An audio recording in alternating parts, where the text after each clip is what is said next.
Greetings programs and welcome to Banished. Occasionally I like to look at other games I've been playing, and this is one I've been playing for maybe a month or two now. There were of course a spate of videos about it when it came out, and this is not really in any way, shape or form a review. This is just kind of my impressions of the game. So what is it? What is Banished? Well, it is what it looks like. Basically you build a little village. It's not even really a city builder, it's a village builder, and it's quite important to understand that if you've got dreams of building, things on a vast scale, this is not really the game for you. You want something like SimCity. It has some kind of elements or inspirations that we might say are drawn from games like SimCity, a little bit from Dwarf Fortress in the concept of it, because it's a tough game to get a grasp of at first. There are a lot of ways to fail this game and not really any ways to win it beyond setting your own goals. Although that's true of a lot of city builders that are just kind of sandbox city builders. It is a sandbox game, and if that doesn't appeal to you, that kind of open-ended gameplay, then this is probably not going to be a particularly great game for you. But there's enough in it that I keep dipping back into it every so often just to add a little bit to the village. And I've hit a state of equilibrium now that I'm not in any imminent danger of everybody dying of starvation, or everybody dying in the winter of being too cold because there's not an adequate supply of firewood. So, like many such games, like, say, I think this is the Settlers games, I've never played any of those, there are a couple of supply chains that you have to set up that are vital. And obviously the earliest and most important of these is getting enough food, and you have things like hunter-gatherer kind of style, hunting huts. Well, there's the hunters and there's the gatherers. So you get your basic food from those initially, and then later on you expand out into agriculture, and you get various kinds of crops that you can actually grow. There's also even orchards and livestock. These require quite an investment in personnel, and I'm actually going to bring a couple of on-screen information panels that I usually have up. So first off is the log of events, which tells you when people are born, when people die, if there are any accidents, if a trader shows up, it all pops up there. The personnel management screen, which is a very important one because a large part of this game is balancing the needs of your production and your personnel. Labourers are basically the free pool of basic unassigned people, and they will just go around carrying stuff from point to point, and you can put them into different jobs. And as you can see, by this point I've actually got over 100 people. Where's the other screen I want? I have what am I looking for? There we go, general stats. I've got 126 adult population, 20 adolescents, and students really, and 16 children. Children and students, basically they don't do anything but eat, as any parent will know. But in game terms, they basically aren't productive citizens, but they are very important in that your adults, they age and they die, and you have to actually keep up the number of working adults. Otherwise you can have basically a demographic implosion, and you end up with not enough people of working age, and your village can die that way. That is another way of failing this game, is you just run out of people of working age, at which point you don't have enough people to tend the fields, or to go and gather food, or to produce firewood to survive the winter. So cautious expansion is very much the name of this game. You don't want to build too much too fast at any given moment. And this is where are we? This is my 34th in-game year, and I don't know how many hours of gameplay this particular game represents, but I don't exactly have a massive town. I probably could have grown it a bit bigger than I have, but I've been playing it very cautiously. I've also had it on effectively the easiest mode it's possible to have it on, because there are a couple of different ways of starting the game. You can start really hardcore, where you have a minimum amount of resources, or you can start with increasing numbers of resources and villagers. And I went with one of the easiest starting options, but also crucially I basically had random disasters turned off. So the only bad thing that could happen potentially would be disease. And the only way that disease can get introduced is if you have nomads turning up. And short of your population just breeding and increasing that way, the only other way of increasing your population is if you have a band of wandering nomads turn up, and that's a fairly rare event. It doesn't happen very often at all, but if they do, they can bring disease with them. However, there's a way of combating this. You can actually have a hospital, and if you have nomads turn up and any of them have disease, the patients will actually go in the hospital. So I've actually got a worker in there at the moment that doesn't need to be.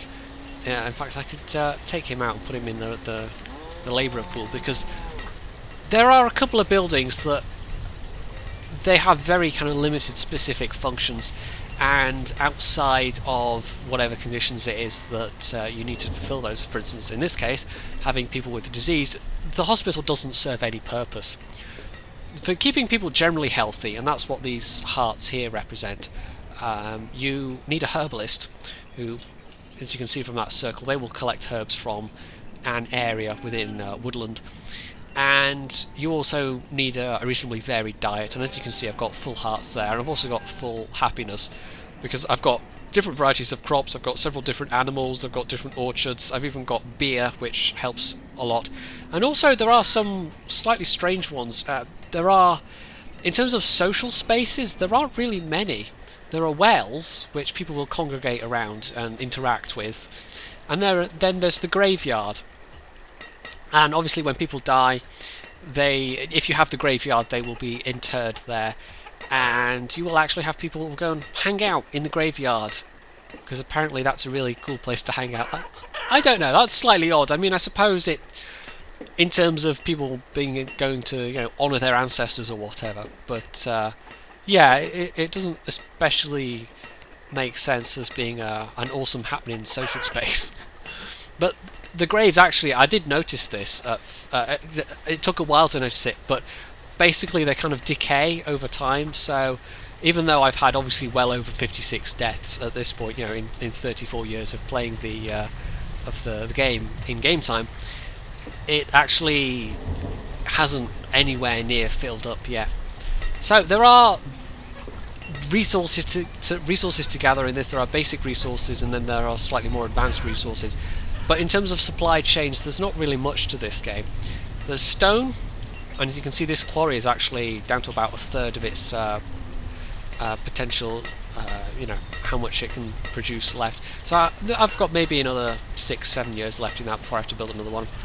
There are trees which are renewable, because you can build a forester's lodge, and they will plant trees, and you can also set it so they either they cut trees and then plant new trees, or you can set it so they just cut trees and clear the space around. And then there are two slightly more advanced ones, which are coal and iron, and you get these both from mines, and you can basically switch production back and forth. And what I do is I keep an eye on the fact that this is a very useful quick reference for your basic resources. So as you can see there, I've got 185 coal, 225 iron, so I can actually switch that, or have switched that over to coal. I've also got a whole bunch of foods. That's an important one to keep an eye on.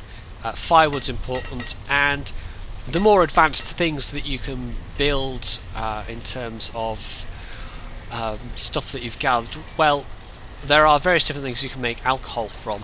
And alcohol's important to happiness, but also there are two different levels of tools and two different levels of clothes to make.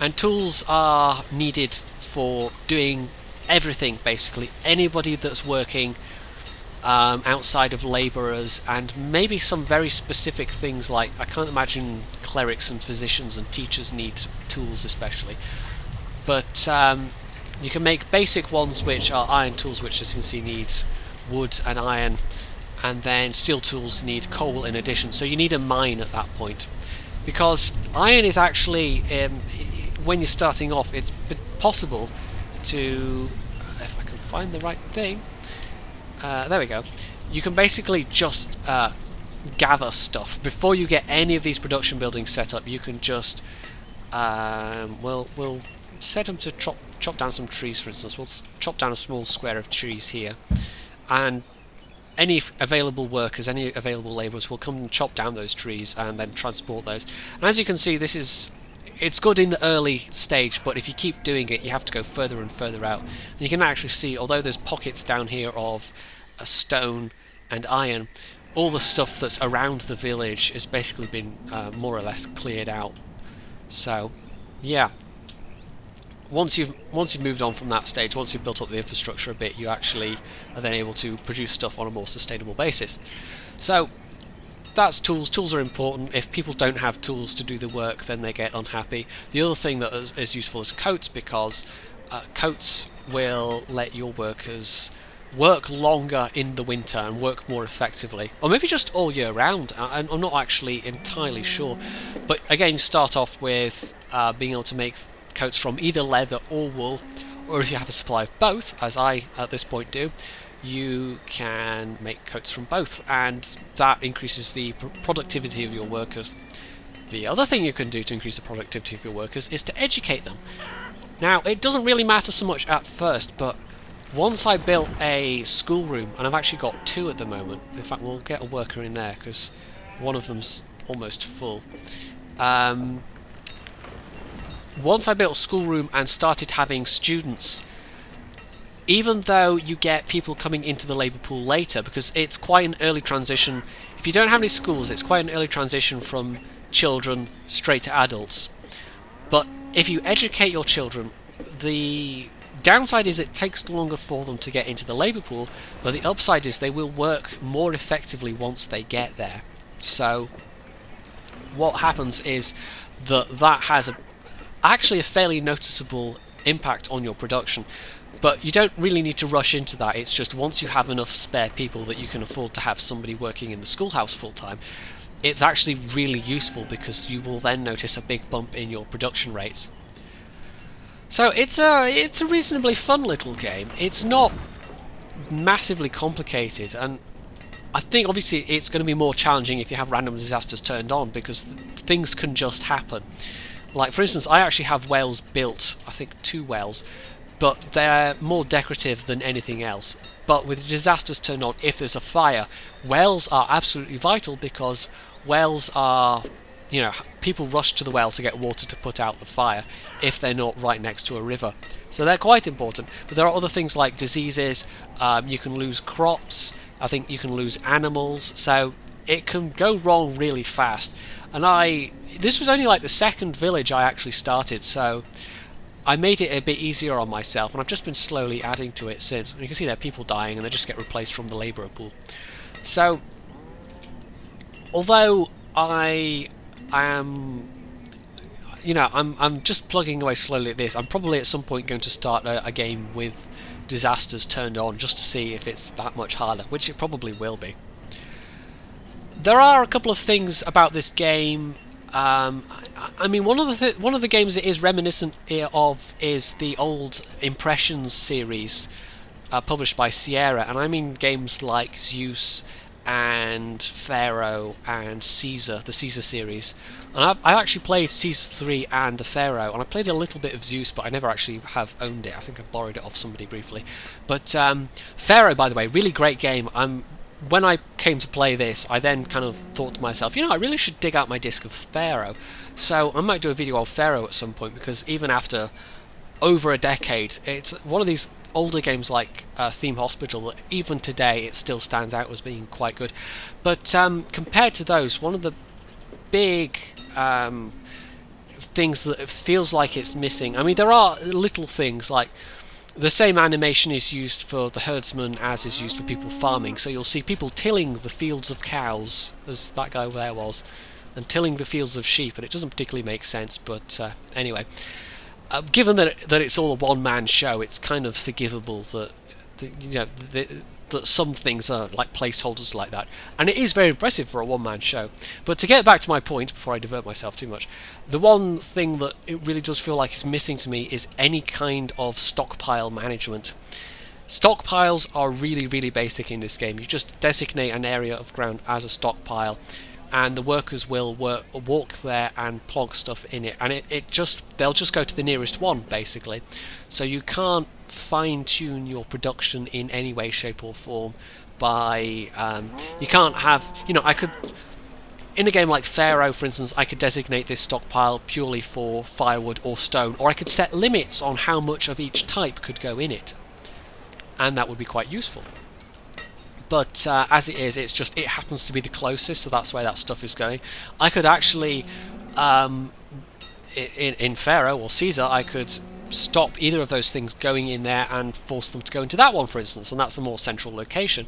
But there's absolutely no way of doing that. The other thing that they have that this doesn't, and again it's to do with inventory management, is the way that markets work. And markets are like woodcutters' huts and whatever. They have a central radius, and basically they provide a central collection point. Ordinarily, citizens will just go to the nearest barn to collect food and whatever. So, this storage barn here, for instance, it's got mostly food, but also things like tools and coats. So they would just go there, but they'll only go to a nearby barn. So the guys that are living all the way over here won't necessarily go here. But what Marketplace does is you put workers in the marketplace, and it's a central point where people will go to collect the stuff, and the workers will go out to the various storage areas and storage barns, and they will gather stuff there. Although for some reason you can have up to 12 workers working in the market, which seems like a really big amount.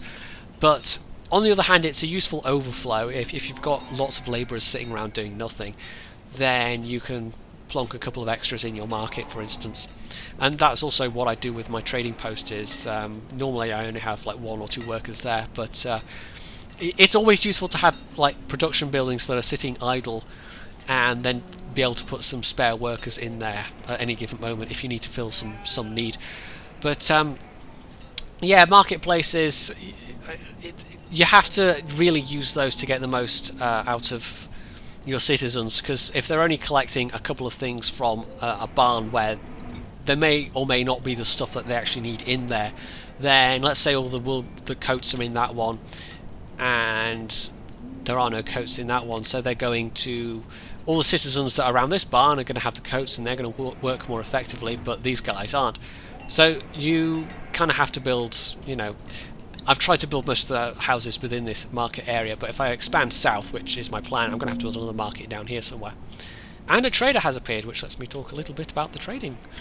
Traders are the only way to get stuff that you don't have at the beginning, the stuff that you don't bring with you, basically. So you can put stuff into your trading warehouse, and there is no money in this game. It's purely barter. You barter with the traders with goods that you produce in your village. So that's my inventory, as you can see there. Some of it's worth more than others. We'll see what he's offering, and it's basically food. We don't need any of that, so we're not actually going to get anything, but as you can see, you would just select stuff, and it would say, you need 60 units, so let's say I trade 10 units of ale. That's probably still too much. 9 units of ale. No, I don't think there's that doesn't really divide evenly, but anyway, you basically you trade the equivalent stuff. You can also assign auto purchasing options. I've never done that, but if you were going to rely on traders for particular things, then you could set up some auto purchases. The thing is though, traders turn up so infrequently that I don't really think that's, I've never ever used that. And as you can see, I've just got set it to to never happen. And you can also try and order stuff, and basically the next time this particular trader turns up, and the traders are all named, the next time this trader turns up, he will have this stuff for sale. But obviously that's next time, so we don't need him. We're going to dismiss him. So I don't know that there's really much else to talk about. It's basically a game about cautious expansion. You can't go too far too fast. Food supply is usually the most vital thing, but like I've said, firewood's quite important as well.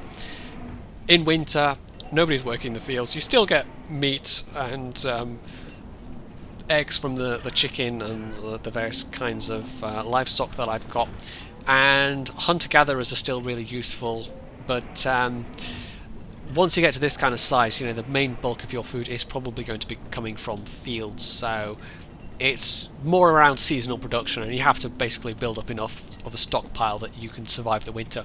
And if your stockpile's doing okay at that point, you can then build more houses, and then you have more labour to work with. So I'm going for slow expansion, and that's really the name of this game. It's a game that requires some patience.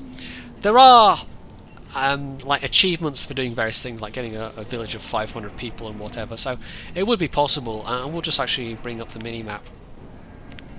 it would be possible to make really quite a large village. You can see that this is the village in the centre of the minimap, so there's actually a fair amount of space to work with here. Maybe eventually I'll have a village that just covers the entire place, but it's like once you have built everything there is to build, there's not really any kind of additional thing on top of that. Nothing unlocks as you go along. Every building is available from the start, and it's up to you to decide when to build stuff, so you have to choose wisely. Otherwise, the resources that you spend building a church, for instance, when you really don't need it early on, would be potentially fatal, because you might have instead built some farms or pastures, or some woodcutters' huts or something like that.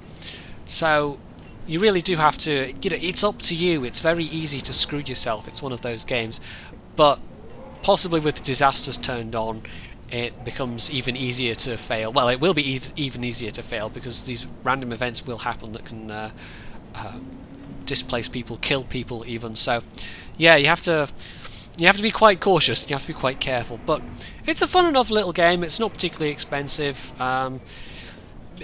For a one-man show, like I've said, it's quite impressive. The guy that's behind it is continuing to develop it. He has promised that there will be modding support at some point, so that might be quite nice.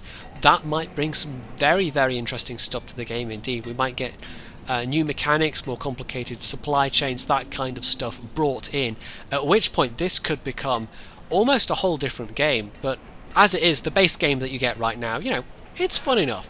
If you like these kind of city building games, if you like a little bit of a challenge, and if you don't mind the fact that it really does take inspiration from the Dwarf Fortress motto, which is, failing is fun, then yeah, this could well be an interesting game for you. But on the other hand, it might just look deathly boring. It's not a fast-paced game by any means, although you can speed things up, if you really want to. You don't have to watch it at 1x speed. But yeah, I quite enjoy it. I will continue to dip in and out of it occasionally. I may revisit this village at some point, just so you can see how big it's grown. My initial plan is to grow down here, expand south, and then I don't know, over here maybe. And yeah, I don't know. We'll see how it goes. There's no end to this game, so you can basically keep doing what you want for as long as you want to until you get bored of it. Which it's nice in its own way. It's very sandbox based, but sometimes these kind of games are nice for a change of pace from other games that are more kind of mission based or story based. So I will put a link in below to the game's website. Obviously you can get this on Steam. You can leave any comments you might have. You can hit the like button. You can subscribe to my channel, and as always, stay tuned for more.